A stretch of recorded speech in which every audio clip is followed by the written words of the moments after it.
3 years ago, the first case of a global plant virus was recorded, and it started to ravage most of our ecosystems. Eating food infected with the virus causes severe autoimmune diseases, and the loss of plant life has decreased the amount of oxygen in the atmosphere to 10%, which has increased the number of natural disasters all over the world. The world's leading research laboratories have been unsuccessful in developing a cure, and people are starting to think the planet is doomed. The only hope left is Project Gemini, developed by Dr. Stephen around 2 ancient alien artifacts discovered by paleontologists who are sure the objects are 4 billion years old. Before there was any kind of life on Earth, Stephen's team has recreated the super tough materials that the sphere and the engine are made of and have made copies, and this engine has allowed them to build a ship that flew unmanned and found a suitable planet to terraform. The sphere is for creating life and works thanks to dozens of commands that the team has finally finished decoding. It's also proof that life on Earth was created by aliens. A team consisting of both doctors and military pilots will be traveling to create Earth 2.0 with the sphere in the solar system TESS, which is several hundred light years from here. Stephen has a wife called Amy, who doesn't want him to go on this mission. On the day of the launch, she still comes to the base to try to stop Stephen from leaving, but she doesn't make it on time and must watch how the ship leaves the planet. When the vessel leaves the atmosphere, an unusual crack appears on the alien sphere, indicating they may not be alone. Using the alien engine technology, the ship opens a warping portal that allows them to jump across the universe. However, as soon as they make it to the other side, the systems indicate an error. They haven't arrived at TESS. They're somewhere unknown. Stephen blames engineer Peter for this, claiming he made a mistake when he entered the coordinates, so he is relieved of his duties for now. Moments later, while Stephen rests, he keeps thinking about Amy, but also about the first time he activated the sphere, which allowed him to see some weird humanoid form that quickly disappeared. Afterward, Stephen asks the team to try to set the jump trajectory to figure out where they are, but it's impossible to do because all their data is messed up, as if they moved between the 3rd and 4th dimensions. Meanwhile, Peter leaves his bunker and takes one of the security cameras so he can inspect the sphere alone. At that moment, the computer announces someone has opened the repair airlock and that there's an unidentified object approaching. To everyone's shock, they suddenly see a frozen Peter floating outside. Dr. David thinks Peter ended things because he couldn't live with his mistake, but Dr. Leona refuses to believe it because she's known Peter for 8 years and he wasn't that kind of guy. Stephen scolds her for crying over the guy that has doomed humanity and orders her to take over Peter's duties from now on. Later, David shares that when his daughter died, he also almost ended things, but he thought he could be useful instead. Now that the mission is over, he's feeling useless again, but Stephen promises him they'll find a solution. At that moment, the ship comes across a planet made of volcanic rock. It doesn't have oxygen, but the outside environment isn't aggressive, meaning they'd only need breathing masks. Stephen thinks it's the perfect alternative to carry on their plan and is eager to land, but Captain Ryan stops him, pointing out they didn't do a proper examination of the planet yet, so Stephen is recklessly risking the safety of the crew. Stephen doesn't care though, and reminds everyone he's the one calling the shots here. The team will go down on a shuttle while Officer Richard stays on the mothership. As soon as the shuttle comes closer to the planet, they encounter a very aggressive storm, so they have to activate the braking thrusters to slow their fall. It'll also use up all their fuel and prevent them from coming back, but it's their only chance to survive. As the shuttle hits the ground, the crew passes out and Stephen dreams of the time he gifted Amy a bracelet made with a particular part of the old sphere, trying to connect the 2 most important things to him.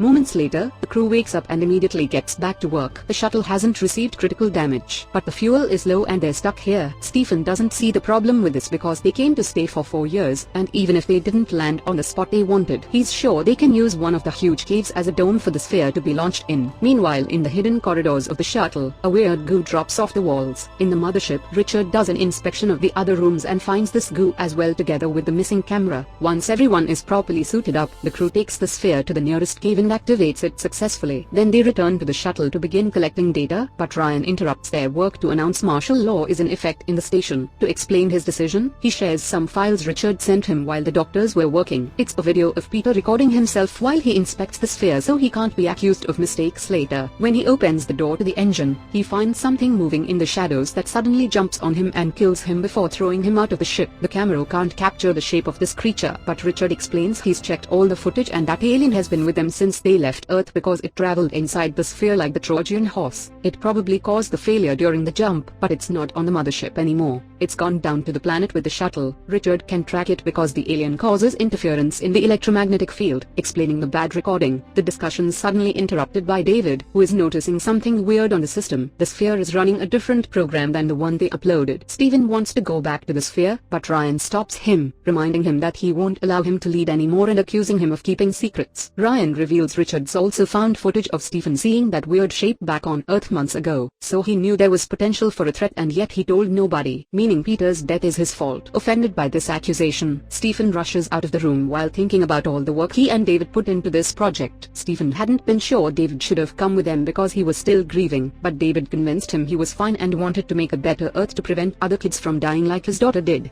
Moments later, Stephen meets with David and asks him to sneak out with him through the airlock to check on the sphere. David doesn't want to disobey Ryan, but Stephen changes his mind by reminding him of his daughter and the future of the planet. As soon as they make it to the cave, they notice the sphere is creating an alien life form faster than it created life on Earth because someone readjusted the settings. Stephen immediately begins working on the sphere's settings, ignoring David's pleas to leave and discuss things with everyone. At that moment, David notices on their radar that the alien is getting closer, so he fires a warning shot to try to make Stephen move. Stephen responds by taking out his own weapon, but before things can get ugly, they notice the aliens already entering the cave. After Stephen grabs a piece of the sphere to take with him, both men begin running away, noticing the creatures getting closer because of its shadows and the noises it makes. They finally get a full view of it when they leave the cave, but before the creature can attack them, they manage to get back into the shuttle and shut the airlock. David calls Stephen out for risking their lives, but Stephen reminds him the sphere is more important and next time he won't hesitate to shoot. Then Ryan shows up to scold Stephen as well, and when Stephen explains they'll have to use force to stop him, Ryan punches him. Suddenly, the computer raises an alarm to let the crew know the module's integrity has been compromised. Leona leaves her room to check the issue and finds lots of goo in the corridor, only to suddenly be pulled back into a different area. It's Frank who informs her the alien has made a hole in the low deck and now is in the lander. Very carefully, the pair makes their way to hide in the lab, where it's getting very hard to breathe. In a flash, the lights go out and a strange noise can be heard coming from behind the plant units. This means the alien is here, so Frank pushes Leona out of the room, and as she runs down the corridor, she can hear Frank's screams while the alien kills him. Leona meets with the rest of the team in the control room and tells them what happened, prompting Ryan to scream at Stephen for bringing the alien back with him. The creature entered by making a hole in the hull. It also has damaged the generator and the cameras aren't working, so they've lost contact with Richard and they don't have visuals